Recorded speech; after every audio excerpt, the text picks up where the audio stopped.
Hi, this is John and Lou here. This is our weekly input, heart to heart, done in our kitchen, not scripted, because we just want to be ourselves with you. So we are dying to hear what we've got to say. Because we haven't got a clue yet, Yeah. We've got a rough idea of what we're going to talk about, but that's about as far as it goes. So here we go. We want it to be real. We want you to know that we're real people. Yeah. I woke up this morning and I have to admit I had a little bit of a blub. Started crying. That's British for crying, by the way. Mm-hmm. And I don't know whether this has come across to where you live, maybe the States, Australia. A lot of people watching this from around the world, but it may have captured the imagination of your news people as well as ours, because somebody called Captain Tom Moore, who is 100 this month, decided that he would walk round his garden and raise some money for the NHS. And so he got his walking frame out and he literally shuffles. So he shuffled and he wanted to raise £1,000. And it's one of those kind of moments that people heard about it and began to get behind him. And so every time he was in the news over the last few days, it went up, and it went up to, he did 100,000, then he did 500,000, and then he got to 1 million. And then he finished this morning, and people had got so behind him, he's Captain Tom Moore, that I don't know whether it was his particular battalion, but there were army there, of course socially distancing, but I had a guard of honour when he got to the end of his 100 laps, and he had raised £12.5 million for our NHS charity.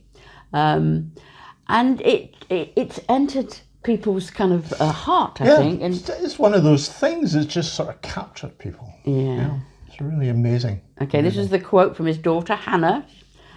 She said, "He is a beacon of hope in dark times, and I think we all need something like this to believe in." Yeah.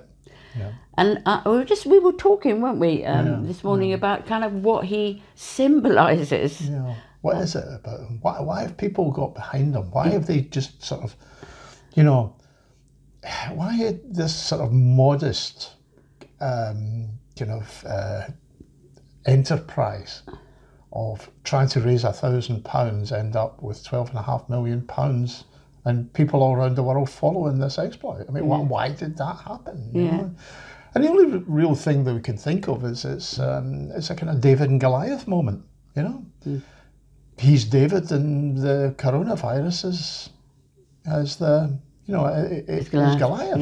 Yeah. So what he's doing isn't very much, it would seem, but people got behind him because they captured his spirit. They captured this idea of, yes, we can do something about it, even if we're 100 and can only walk around the garden. It's something. Yeah. And it's amazing. There's lots of people who we have got behind over the years because of the human spirit, and he's just a great example of it. And I inevitably thought about you lot, really, because I think whether you're overcoming alcohol addiction or whether you're living with someone that's got it, to us you are unsung heroes, because both of us know he has come out of a bad alcohol addiction, and those early months were awful, weren't they? Really awful for him. And I've lived with this as a wife and a mother, with someone who was binge drunk in a really awful way. So the journey that you're taking out of this might just feel, I don't know, particularly when you arrive at the site, you'll probably come at the end of yourself, because people don't tend to reach out until they get to the end of themselves, and because we try and I did, I was a flipping trained counsellor in my situation, so I had strategy after strategy, and I believe in prayer, so I prayed my socks off, I did so much to try and stop it from happening. And so we know that people arrive at the site having done everything they can. But we would encourage you, because we have seen now, we've been doing this long enough to know that little step that you might do, and it does often feel like 4 steps forward and about 3 back, but step by step by step is how you do change, isn't it? Absolutely, yeah. It is, change doesn't happen all at once. It'd be lovely if it did, but it very seldom does happen all at once. You know, it's about just putting the old cliche, you know, the longest journey starts with one step. You know, and it is like that. How do you eat an elephant? One step at a one bite at a time. All of these things, you know, you have to start somewhere. And he did pace himself, Tom. He did. You know, he took his walking frame, so he didn't try and do something he knew he couldn't do. So he took his walking frame with him, and he did a few laps at a time and then stopped. And if you're applying the programme, which is your walking frame, I suppose, to a certain extent, and you're doing this journey, don't try and rush through it all, you know. Yeah. In fact, we used to just give it to people every 2 weeks, didn't we? We used to manage that. Yeah, we used to manage, which is why you see it, if you look at the programme, it says, you know, mailing 1, mailing 2, mailing 3, and that was the reason, you know, month 1, mailing 1, month 1, mailing 2, you know. But people wanted it all at once, so we gave them it all at once, and that's been what's happened. Yeah. But I think, you know, like Tom, when you start off this journey, you've no idea where you're going to end up. I mean, he ended up still in his garden, but the fantastic thing is he would have had no idea that he would raise £12.5 million and that the press would be all over it and people would be excited by it and we'd have an honour guard at the end of his garden. Yes. I mean, who could have seen that? Yeah. And it's the same with this programme. You just don't know where you're going. There's a lot of research that was been done on families of drinkers, and one of the things it says is it's about empowerment. You know, if you feel that you are empowered to do something, then, you know, changes happen. And you feel better about it, and changes start to happen with your drinker. But you've got to start somewhere. And I think one of the problems, we used to talk about it a long time ago when we used to say that people come looking for the pixie dust. You know, they come looking, you sprinkle this on it, everything's changed. Doesn't happen like that. Change doesn't happen. You need to start somewhere.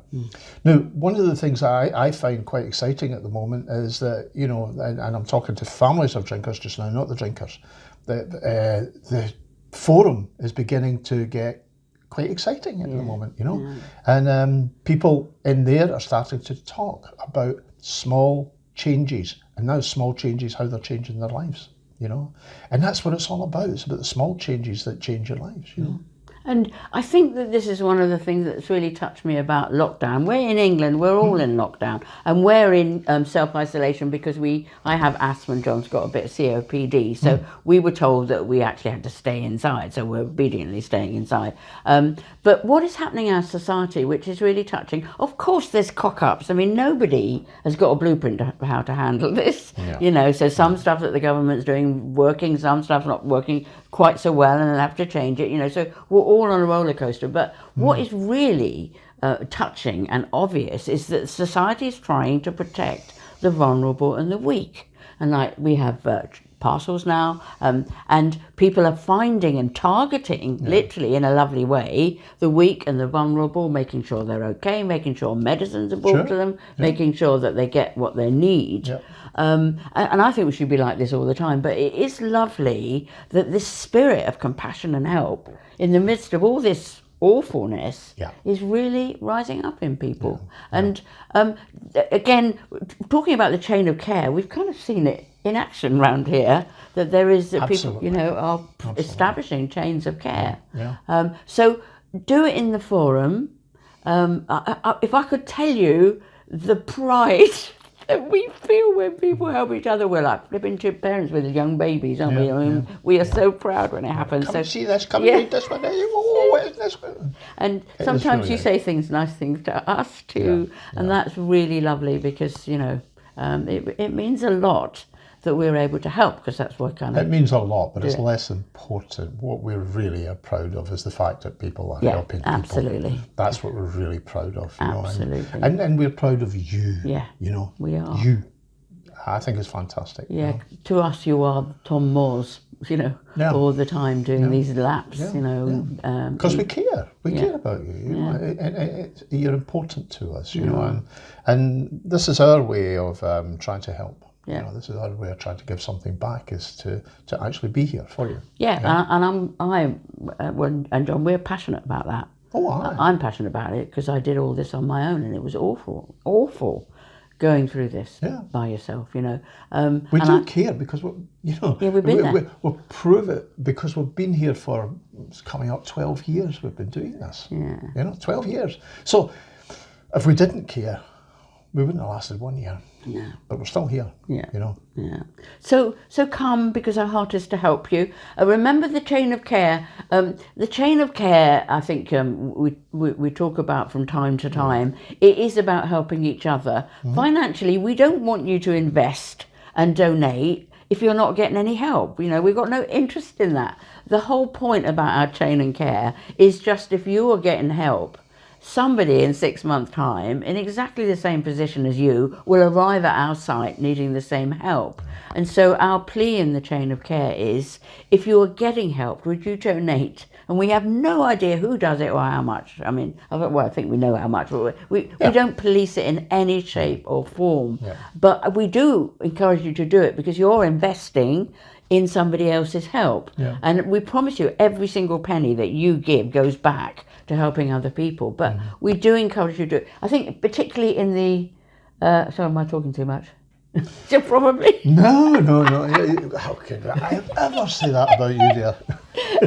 Particularly in the alcohol community, because it does become so kind of conserving and selfish, doesn't it? And it does. So it is a good thing to do, even just because you're beginning to look outwards rather than... And thank you to every single one of you who has been donated. Amazing. Thank you for every single one of you who has,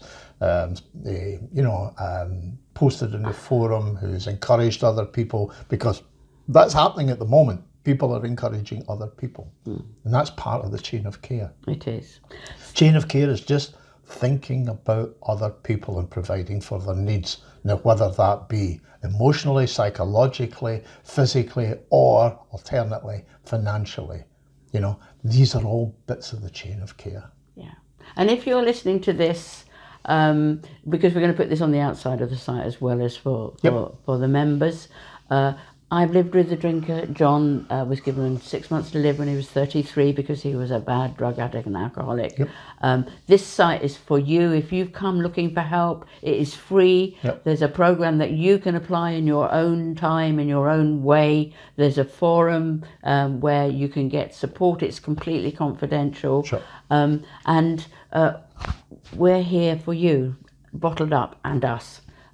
So come and join us. We'd love to have you. And we know, because the stats have shown that people are using alcohol in the lockdown period more than they would normally to get through. Yeah. So if you need help, whether you're a drinker with a problem or a family, come and join us. This is what this site is for. If you're not a member, become a member. Yeah. If you are a member, engage. You know, you need to help us to help you. Yeah. Okay. So lovely to talk to you. Our greetings again, and we send our love and our blessing on this journey that you're taking into change. Lots of love. Bye-bye. And I'll put a link to Tom Moore, because if you haven't seen the story, it's a lovely, lovely story. Yeah. And it really kind of sums up the real spirit of humanity in this period. Yeah. It's lovely. It's a lovely example. Well done, Tom. Yeah. Take care. All right. Bye-bye. Bye.